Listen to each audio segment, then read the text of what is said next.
ఈరోజు చర్చకు స్వాగతం. మనందరం ధ్యానం గురించి వినే ఉంటాం కదా.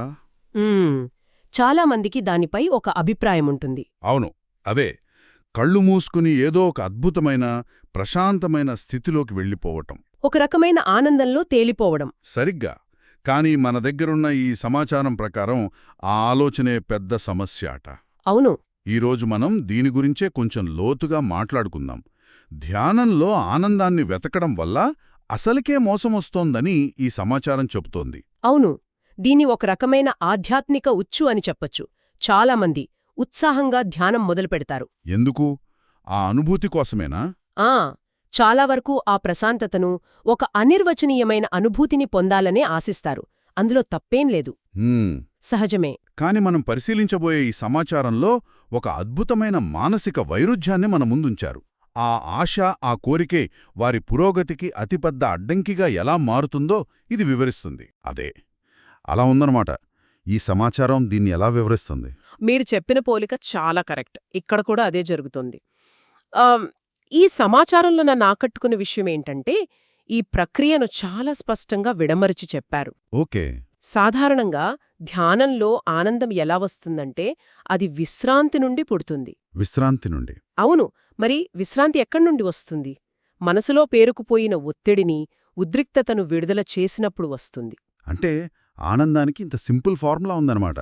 ఒత్తిడి తగ్గితే విశ్రాంతి, విశ్రాంతి దొరికితే ఆనందం. వినడానికి చాలా తేలిగ్గా ఉంది, కానీ ఇక్కడే ఏదో మెలిక ఉంటుంది. ఖచ్చితంగా. ఆ మెలికే ఇక్కడ క్యాచ్ 22. ఈ గొలుసును చూడండి. ఒత్తిడి విడుదల, విశ్రాంతి, ఆనందం. ఇది సహజంగా జరగాల్సిన ప్రక్రియ. కాని ఎప్పుడైతే మనం ఆనందాన్ని ఒక లక్ష్యంగా మార్చుకుంటామో, అంటే నాకు ఆ అనుభూతి కావాలి అని, అవును, అది ఎప్పుడొస్తుంది అని ఎదురుచూడటం మొదలుపెడతామో, అప్పుడు మనమే స్వయంగా ఆ ప్రక్రియలోకి ఒక కొత్త రకమైన ఒత్తిడిని ప్రవేశపెడతాం. ఒక్క నిమిషం. ఆశించడం కూడా ఒత్తిడి ఎలా అవుతుంది? సాధారణంగా మనం ఒక మంచి ఫలితాన్ని ఆశిస్తేనే కదా ప్రేరణ వస్తుంది. మంచి ప్రశ్న. ఇక్కడ ధ్యానంలో ఇదెందుకు రివర్స్లో పనిచేస్తోంది? ఏంటంటే, బయటి ప్రపంచంలో ఒక లక్ష్యాన్ని నిర్దేశించుకుని దాన్ని సాధించాలనే కోరిక మనల్ని ముందుకు నడిపిస్తుంది. కాని ధ్యానం అనేది అంతర్గత ప్రపంచానికి సంబంధించింది. ఓ, ఇక్కడ నియమాలు వేరు. నాకు ఆ అనుభవం కలగాలి అనే కోరిక వెనక, నాకు ఇంకా ఆ అనుభవం కలగడం లేదు అనే అసంతృప్తి దాగి ఉంటుంది. నిజమే. నేను సరిగ్గా చేస్తున్నానా, నాకే ఎందుకిలా జరగడం లేదు అనే సందేహం, ఒక రకమైన ఆత్మవిమర్శ మొదలవుతాయి. అర్థమవుతుంది. ఈ అసంతృప్తి, ఈ సందేహమే కొత్త ఒత్తిడి. ఇది నీళ్లను గట్టిగా పట్టుకోవడానికి ప్రయత్నించినట్లు ఉంటుంది. ఎంత గట్టిగా పట్టుకుంటే అంత వేగంగా జారిపోతాయి. సరిగ్గా. వావ్, ఇది చాలా లోతైన విషయం. అంటే మనం ఆశించేదే మన శత్రువుగా మారుతుందన్నమాట. అవును. ఆ కొత్త ఒత్తిడి వచ్చి చేరగానే ఆ గొలుసు మధ్యలోనే తెగిపోతుంది. ఒత్తిడి పెరిగితే విశ్రాంతి ఉండదు. విశ్రాంతి లేకపోతే ఇక ఆనందం ఎక్కడ్నుండి వస్తుంది? సరిగ్గా. ఆ కొత్త ఒత్తిడి విశ్రాంతికి అడ్డుగోడలా నిలుస్తుంది. ఫలితంగా సాధకుడు మరింత నిరాశకు గురవుతాడు. నా ధ్యానం పనిచేయడం లేదు అని అనుకుంటాడు. కాని నిజానికి ధ్యానం పనిచేస్తోంది. పనిచేస్తోంది, కాని అతను తప్పుడు ఫలితం కోసం చూస్తున్నాడు. ఆ ఆనందాన్ని వెంబడించనప్పుడే అది దొరికే అవకాశముంటుంది. దాన్ని ఒక లక్ష్యంగా పెట్టుకుని దాన్ని సాధించడానికి ప్రయత్నించినంతకాలం అది అందకుండా జారిపోతూనే ఉంటుంది. సరే, ఇదంతా విన్నాక నాకో ప్రశ్న వస్తోంది. ఆనందం లక్ష్యం కాకపోతే మరి మనం అసలు ధ్యానమెందుకు చేస్తున్నట్టు? ఇది చాలా ముఖ్యమైన ప్రశ్న. దాని అసలు ఉద్దేశమేంటి? కేవలం కళ్ళు మూసుకుని నిశ్శబ్దంగా కూర్చోవడానికా? దీనికి ఈ సమాచారం చాలా స్పష్టమైన సమాధానమిస్తుంది. ధ్యానం యొక్క అసలు లక్ష్యం ఆనందం కాదు. కాదు. అవగాహన పెంచుకోవడం. అవగాహన. ఆంగ్లంలో అవేర్నెసా లేదా మైండ్ఫుల్నెస్సా అంటారు కదా? అవును. అంటే మన చుట్టూ, మనలో ఏం జరుగుతున్నా దాన్ని గమనించడం. కేవలం గమనించడమా? అంతే. ఆ క్షణం ఆహ్లాదకరంగా ఉన్నా, బాధాకరంగా ఉన్నా, లేదా భరించలేనంత విసుగు పుట్టించేలా ఉన్నా సరే, దాన్ని ఉన్నది ఉన్నట్లుగా ఎలాంటి తీర్పు లేకుండా గమనించడమే అవగాహన. అంటే మన మనసుకి మనం ఒక సైంటిస్ట్ లాగా మారాలన్నమాట. చెప్పొచ్చు. మన ఆలోచనలను, భావాలను ఒక ప్రయోగశాలల్లో పరిశీలించినట్లు వాటితో సంబంధం లేకుండా కేవలం గమనించడం. కరెక్ట్. ఓహ్, ఇప్పుడు నా కోపంగా ఉందే, లేదా ఆలోచనలు పదే పదే నా చేయాల్సిన పనుల జాబితా వైపు వెళ్తున్నాయి అని గమనించడం అంటేనా? ఖచ్చితంగా. మీరు చెప్పినట్లు ఒక నిష్పాక్షికమైన సాక్షిగా మారడం. మనసులో కలిగే ఆలోచనలను, శరీరంలో కలిగే సంచలనాలను, బయట వినిపించే శబ్దాలను, ప్రతిదాన్ని అది మంచిదా చెడ్డదా అని వర్గీకరించకుండా చూడటం. విసుగ్గా అనిపించినప్పుడు కూడానా? అప్పుడే ఇంకా ముఖ్యం. ఆ విసుగును గమనించడం, బాధగా ఉన్నప్పుడు ఆ బాధను గమనించడం, అలాగే ఆనందంగా ఉన్నప్పుడు ఆనందాన్ని కూడా గమనించడమా? అవును, ఆ ఆనందాన్ని కూడా అదే నిష్పాక్షికతతో గమనించడం. ఓ, ఇప్పుడు ఆనందంగా ఉంది అని గమనించి దాన్ని పట్టుకోవాలని ప్రయత్నించకుండా ఉండటం. ఆ, ఇది కష్టమే. మంచి అనుభూతిని పట్టుకోవాలనిపిస్తుంది కదా? అనిపిస్తుంది, కాని ఆ ప్రయత్నమే మళ్ళీ ఒత్తిడిని తెస్తుంది. ఈ సమాచారంలో ఇంకో బలమైన పోలిక కూడా చెప్పారు. కేవలం ఆ పారవశ్యం, ఆ ఆనందకరమైన అనుభూతి కోసమే అయితే ఆ దాన్ని పొందటానికి వేరే మార్గాలు కూడా ఉన్నాయి, కానీ అవి ఆరోగ్యకరమైనవి కాకపోవచ్చు అని హెచ్చరిస్తుంది. ఇది చాలా ముఖ్యమైన విషయం అనిపిస్తుంది. అవును, ఇది చాలా కీలకమైన హెచ్చరిక. మన లక్ష్యం కేవలం ఒక తాత్కాలిక హై లేదా అనుభూతి అయితే, ప్రపంచంలో చాలా సులభమైన కాని ప్రమాదకరమైన మార్గాలున్నాయి. నిజమే. ధ్యానం అనేది కేవలం మన మెదడులో రసాయన మార్పులను తీసుకురావడం కాదు, అది మన స్పృహను, మన దృక్పథాన్ని మార్చే ఒక శిక్షణ. అందుకే ఆ ఆనందకరమైన అనుభూతిని కేవలం ఒక ఉపప్రభావంగా, ఒక బైప్రాడక్ట్గా చూడాలి. ఓకే, అది ప్రధాన లక్ష్యం కాదు. కాదు, అది ఖచ్చితంగా చాలా ఆహ్లాదకరంగా ఉంటుంది, కాని అది ప్రధాన ప్రయోజనం కాదు. అసలు బహుమతి స్పష్టత, సమతుల్యత మరియు మన అంతర్గత ప్రపంచంపై ఒక స్థిరమైన అవగాహన. ఈ తేడా తెలియకపోవడం వల్ల ఒక పెద్ద ప్రమాదం పొంచి ఉంది. ఏమిటది? ఎవరైనా ప్రతిసారీ ఆ అద్భుతమైన అనుభూతిని ఆశించి దానికి బదులుగా అశాంతిగా లేదా విసుగ్గా అనిపించినప్పుడు వాళ్ళు మానేస్తారు. అవును, ధ్యానం పనిచేయడం లేదు అని అనుకుని మధ్యలోనే మానేసే అవకాశం ఉంది. నిన్న చాలా అద్భుతంగా అనిపించింది, కాని ఈరోజు ఏమీ అనిపించడం లేదు, నేనేదో తప్పు చేస్తున్నానేమో అని నిరాశ చెందుతారు. నిజమే, ఇది చాలా చాలా సాధారణంగా జరిగే పొరపాటు. ధ్యానాన్ని ఒక వ్యాయామంలా పోల్చవచ్చు. జిమ్కి వెళ్లడంలాగా.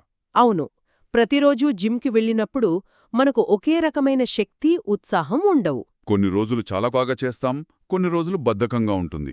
కాని మనం వ్యాయామం ఆపం కదా, ఎందుకంటే అసలు లక్ష్యం దీర్ఘకాలిక ఆరోగ్యం, ఆ ఒక్కరోజు ప్రదర్శన కాదు. కరెక్ట్. అలాగే ధ్యానంలో కూడా ప్రతి సెషన్ ఒకేలా ఉండదు. అసలైన పని, ఆ అవగాహన అనే కండరాన్ని బలోపేతం చేసే పని, ఆ విసుగు పుట్టించే, నిరాశపరిచే సెషన్లలోనే ఎక్కువగా జరుగుతుంది. ఆనందకరమైన వాటిలో కాదా? వాటిలో కంటే వీటిలోనే ఎక్కువ. ఆ సమయంలోనే మనం సహనాన్ని, అంగీకారాన్ని అభ్యసిస్తాం. సరే, ఇదంతా సిద్ధాంతపరంగా బాగానే ఉంది, కాని ఆచరణలో పెట్టాలనుకునేవారికి ఇది కొంచెం గందరగోళంగా ఉండొచ్చు. ఎలా? సరే, ఆనందం కోసం చూడొద్దంటున్నారు, మరి దీనికోసం చూడాలి, అసలెలా కూర్చోవాలి అని అనిపిస్తుంది. ఈ ఆధారం దీని గురించి ఏమన్నా ఆచరణాత్మకమైన సలహాలిస్తుందా? ఖచ్చితంగా ఇస్తుంది. మొట్టమొదటి సలహా ఆనందాన్ని వాతావరణంలాగా చూడమని చెబుతుంది. వాతావరణంలాగా? అవును, ఇది చాలా శక్తివంతమైన పోలిక. వాతావరణంపై మనకు నియంత్రణ ఉండదు కదా? ఉండదు. కొన్నిసార్లు ఎండగా ఉంటుంది, కొన్నిసార్లు వర్షం పడుతుంది, కొన్నిసార్లు మేఘావృతమై ఉంటుంది. మనం దాన్ని మార్చడానికి ప్రయత్నించం, కేవలం దానికి అనుగుణంగా సర్దుకుపోతాం. నాకు ఈ పోలిక బాగా నచ్చింది. భావోద్వేగ వాతావరణం అన్నమాట. సరిగ్గా. అంటే ధ్యానంలో ఆనందమనే ఎండ వచ్చినప్పుడు దాన్ని ఆస్వాదించాలి, అదే విసుగు అనే మేఘాలు కమ్మినప్పుడు ఆ మేఘాలతో పాటే కూర్చోవాలన్నమాట. దాన్ని తరిమికొట్టడానికి ప్రయత్నించకూడదు. వావ్. వచ్చినప్పుడు స్వాగతించాలి, పోయినప్పుడు వీడుకోలు పలకాలి. ఇది అంగీకార భావనను పెంచుతుంది. సరే, ఇంకేమైనా సలహాలున్నాయా? ఉన్నాయి. రెండవ ముఖ్యమైన సలహా సాధారణ క్షణాలను కూడా అంగీకరించాలి. సాధారణ క్షణాలు అంటే? అంటే చాలా ధ్యాన సెషన్లు నిశ్శబ్దంగా, పునరావృతంగా ఉంటాయి. మన శ్వాసను గమనించడం, మనసు ఎటో వెళ్ళిపోవడం, దాన్ని మళ్లీ సున్నితంగా వెనక్కి తీసుకురావడం. ఇదే పదే పదే జరుగుతుంది. అవును, ఇందులో నాటకీయతే ఏమీ ఉండదు. కాని ఈ సాధారణ ప్రక్రియలోనే అసలైన శిక్షణ ఉంది. ఇది విన్నాక పట్టుదలతో కొనసాగించడం కష్టమేమో అనిపిస్తోంది. ఒక సెషన్లో విసుగు, మరో సెషన్లో నిరాశ కలిగినప్పుడు ఆ సాధనను కొనసాగించడానికి ప్రేరణ ఎక్కడ్నుండొస్తుంది? దానిక్కూడా ఈ సమాచారం ఒక అద్భుతమైన సూత్రం చెబుతుంది. ఏమిటది? తీవ్రత కంటే నిలకడ ముఖ్యం. Consistency over intensity. ఓ, ఇది చాలా ముఖ్యం. ఆ అద్భుతమైన అనుభూతులు ఒక్క గొప్ప సెషన్లో రావు. ఒకే రోజు గంటల తరబడి ధ్యానం చేసి ఆ తర్వాత వారం రోజులు మానేయడం కంటే ప్రతిరోజూ 10 నిమిషాలు చేయడం మేలు. ఎంతో మేలు. ఇది మనం ఒక వాయిద్యాన్ని నేర్చుకోవడం లాంటిదే. చెప్పండి. ప్రతిరోజూ 15 నిమిషాలు సాధన చేయడం, ఆదివారం ఒక్కరోజే 3 గంటలు కూర్చోవడం కంటే ఎన్నో రెట్లు ప్రభావవంతంగా ఉంటుంది. ఖచ్చితంగా. ఎందుకంటే ఆ నైపుణ్యం మెల్లమెల్లగా మనలో ఇంకిపోతుంది. అవును. మన మెదడు కొత్త అలవాట్లను చిన్న చిన్నగా క్రమం తప్పకుండా చేసినప్పుడే నేర్చుకుంటుంది. దీన్నే న్యూరోప్లాస్టిసిటీ అంటారు కదా. రోజు 10 నిమిషాలు చేయడం వల్ల గమనించడం అనేది మన మెదడుకు ఒక డిఫాల్ట్ సెట్టింగ్లాగా మారుతుంది. అదే వారానికి ఒకసారి గంటసేపు చేస్తే అది ఒక ఈవెంట్లాగా మిగిలిపోతుంది, మన సహజ స్వభావంలో భాగం కాదు. అసలైన అవగాహన పెంచే పని ఆ నిశ్శబ్దమైన, విసుగు పుట్టించే సెషన్లలోనే జరుగుతుందనన్నారు. అవును. ఎందుకంటే ఆ క్షణాల్లోనే మనం మన అసహనంతో, మన అంచనాలతో, మన కోరికలతో ముఖాముఖిగా కూర్చుంటాం. వాటిని గమనించడం నేర్చుకుంటాం. సరిగ్గా. ఇది తక్షణ ఫలితాల కోసం కాదు, మనసుకిచ్చే దీర్ఘకాలిక శిక్షణ. ముగింపుగా, ఈరోజు మనం చర్చించుకున్న విషయం నుండి గ్రహించాల్సిన ముఖ్యమైన అంతర్దృష్టి ఏమిటంటే, ధ్యానంలో ఆనందాన్ని వెంబడించడమనేది ఒక వైరుధ్యం. అవును. అది ఒక పిల్లి తన తోకను తాను పట్టుకోవడానికి ప్రయత్నించినట్లు ఉంటుంది. ఎంత వేగంగా తిరుగుతే తోక అంత దూరంగా వెడుతుంది.